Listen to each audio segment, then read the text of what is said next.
31 जानेवारी 2026 पर्यंत स्थानिक स्वराज्य संस्थांच्या निवडणुका घ्या। सुप्रीम कोर्टाने राज्य निवडणूक आयोगाला असे निर्देश दिलेले आहेत।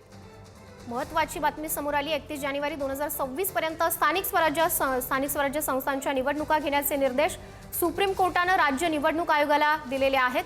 त्यामुळे जानेवारी 2026 मध्ये स्थानिक स्वराज्य संस्थांच्या निवडणुका या होऊ शकतात। या घडीची मोठी बातमी आपण बघतोय। सुप्रीम कोर्टाकडून राज्य निवडणूक आयोगाला हे निर्देश दिले गेलेले आहेत। ऑक्टोबर ते नोव्हेंबर महिन्यामध्ये स्थानिक स्वराज्य संस्थांच्या निवडणुका होतील अशी आशा होती, मात्र आता याबाबतचे निर्देश 31 जानेवारी पर्यंत दिले गेलेले आहेत। सुप्रीम कोर्टाकडून राज्य निवडणूक आयोगाला याबाबतचे निर्देश दिले गेलेले आहेत। याबाबतची अधिक माहिती जाणून घेऊयात। प्रतिनिधी शिवाजी काळे आपल्याशी जोडले गेलेले आहेत। शिवाजी, या संदर्भात अधिकची माहिती। खरं तर मे महिन्यामध्ये सर्वोच्च न्यायालयाने 4 महिन्याच्या आत निवडणुका घ्या असे आदेश सर्वोच्च न्यायालयाने राज्य निवडणूक आयोगाला राज्य सरकारला दिले होते।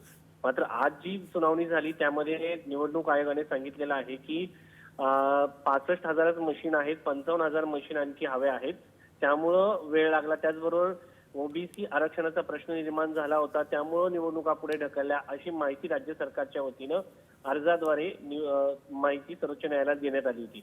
मात्र आज जी सुनावणी झाली त्याच्यामध्ये न्यायालयाने थेट आता निर्देश दिलेले आहे की 31 जानेवारी 2026 पर्यंत सगळ्या निवडणुका झाल्या पाहिजेत आणि नोव्हेंबर 2025 पर्यंत ज्या तुम्हाला ईव्हीएम मशीन पाहिजे आहेत त्या सगळ्या ईव्हीएम मशीन द्या।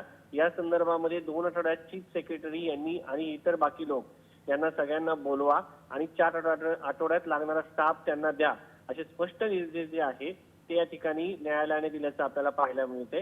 निवडणुकीसाठी लागणारा स्टाफ आयोगाचा असायला पाहिजे, आयोगाला द्या अशाच प्रकारच्या सूचना राज्य सरकारला देण्यात आल्या आहे आणि 31 ऑक्टोबर 2000 पर्यंत प्रभाग रचना पूर्ण करू अशी माहिती देखील राज्य सरकारने या ठिकाणी दिल्याचं आपल्याला पाहायला मिळत आहे।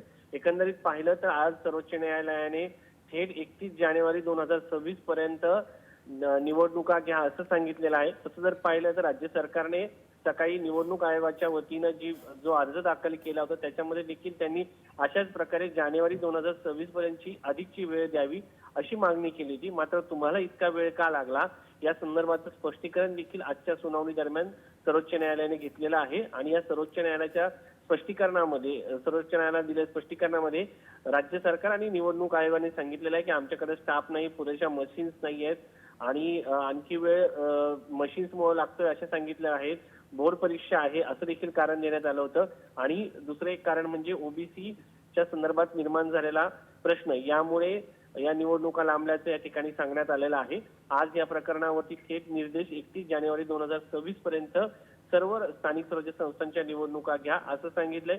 त्यानंतर 31 ऑक्टोबर पर्यंत सर्व ज्या स्थानिक स्वराज्य संस्था आहेत त्यांच्या प्रभाग रचना पूर्ण होणार आहेत असं राज्य सरकारने न्यायालयात सांगितलेलं आहे आणि या सगळ्यामध्ये सातत्यानं जी वाढ होत होती, वेळ लागत होता, या सगळ्यामध्ये आता सुटकेचा निश्वास जो आहे तो जे स्थानिक स्वराज्य संस्थांचे जे निवडणूक लढू इच्छितात त्यांच्यासाठी हा मोठा एक दिलासा म्हणता येईल। आता 31 जानेवारी 2026 पर्यंत निवडणुका होतात का हे पाहणं देखील महत्वाचं आहे, कारण मेच्या पहिल्या आठवड्यात देखील 4 महिन्याच्या आत निवडणुका घ्या हे सर्वोच्च न्यायालयाने सांगितलं होतं। नक्कीच शिवाजी, आता 31 जानेवारी 2026 पर्यंत स्थानिक स्वराज्य संस्थांच्या निवडणुका होणार का ते पाहणं महत्त्वाचं ठरेल। धन्यवाद आपण दिलेल्या या सविस्तर माहितीसाठी।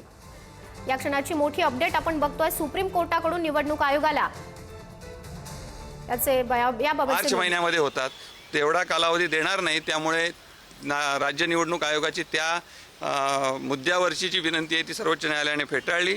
केवळ ईव्हीएम्स आवश्यक तर ईव्हीएमबद्दल सर्वोच्च न्यायालयाने पृच्छा केली असता 50,000 ईव्हीएमची आम्ही ऑर्डर केलेली आहे, ती ताबडतोब आम्हाला येतील, त्या उपलब्ध होतील असं राज्य निवडणूक आयोगाने सांगितलं। सर्वोच्च न्यायालयाने मग सगळ्यांचं म्हणणं ऐकून असं निर्देश दिले की प्रिस्क्राईब टाईम पिरियडमध्ये हे सगळी कारवाई पूर्ण झाली पाहिजे।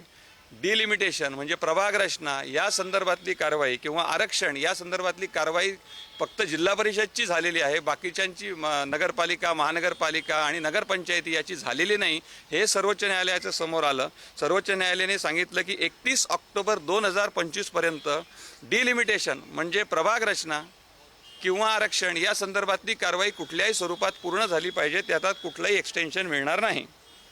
आणि डिलिमिटेशन झालं नाही किंवा आरक्षण झालं नाही हे यापुढे निवडणुका पुढे ढकलण्यासाठी कुठलंही कारण असणार नाही असं सर्वोच्च न्यायालयाने आजच्या आदेशात स्पष्ट केलं. त्यानंतर शाळांच्या ज्या परीक्षा आहेत त्याचं सर्वोच्च न्यायालयाने रिजेक्ट केलं हे पण मी सांगितलं. त्यानंतर स्टाफ नाही आहे तर 2 आठवड्यांच्या आत राज्य निवडणूक आयोगाला असं स्पष्टपणे सर्वोच्च न्यायालयाने सांगितलं की चीफ सेक्रेटरी जे आहेत महाराष्ट्र शासनाचे त्यांच्याकडे तुम्हाला किती आवश्यकता आहे स्टाफची त्याची यादी पाठवा आणि चीफ सेक्रेटरी यांना सांगितलं की 4 आठवड्यांच्या आत ऑफिसर्सची पूर्ण यादी राज्य निवडणूक आयोगाला द्या आणि चीफ सेक्रेटरी आणि इतर जे विभागांचे सचिव आहेत त्यांनी परस्पर संमतीने आपसात सल्लामसलत करून राज्य निवडणूक आयोगाकडे एक यादी द्यायची आहे जी पूर्णपणे निवडणुकीच्या कामासाठी व्यस्त राहील, त्यांच्यावर तो कार्यभार राहील हे सुद्धा सर्वोच्च न्यायालयाने स्पष्ट केलं. त्यानंतर या EVMs बाबतीत जे काही अरेंजमेंट करायचे आहेत त्या सगळ्या अरेंजमेंट ताबडतोब करा आणि सर्वोच्च न्यायालयात 30 नोव्हेंबरपर्यंत कंप्लायन्स रिपोर्ट सादर करा की आमच्याकडे ही सगळी अवेलेबल आहेत असं सुद्धा सर्वोच्च न्यायालयाने निर्देश दिलेले आहेत.